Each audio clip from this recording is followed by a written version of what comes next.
Physics of baseball pitching. The three pitches that I will be focusing on are the fastball, the changeup, and the curveball, and I will start with the fastball. The fastball can be thrown from 70 to 100 miles an hour and reach the plate in under half a second. If you picture a clock, there are 4 different spin directions for a fastball: 12 to 6, 1 to 7, 2 to 8, and 3 to 9. In order to achieve a 1 to 7 or 2 to 8 fastball, a 45-degree angle tilt is needed. It's easy to place a fastball anywhere you want to because the route is mostly straight, but sometimes there can be a little tail at the end that's only about a couple of inches.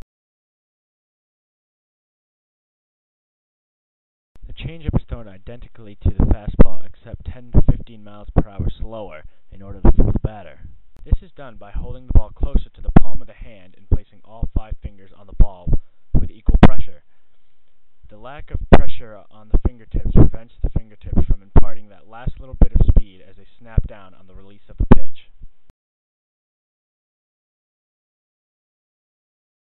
The curveball is a very good pitch for the pitcher to use because it can fool the batter and because the batter will not know when the curve is coming.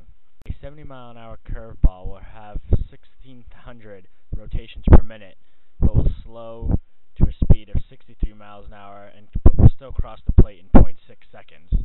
When a curveball is pitched, when the pitch is halfway between home and the pitcher's mound, the ball has moved 3.5 inches.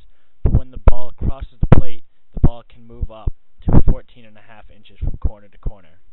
The curveball is usually 10 to 20 miles an hour slower than the fastball, but can still be effective. Lift is almost non-existent. If the ball doesn't go down, though, it may appear to some batters that the ball actually rises.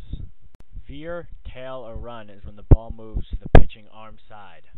Sink is when the ball moves down, usually with a veer. A left-handed pitcher's cut will move to the right side of the plate. A right-handed pitcher's cut will move to the left side of the plate. When the ball is pitched overhand, it is usually straight. When the ball is pitched at 3/4, the ball tends to veer. When the ball is pitched at 3/4 minus, the ball usually can sink.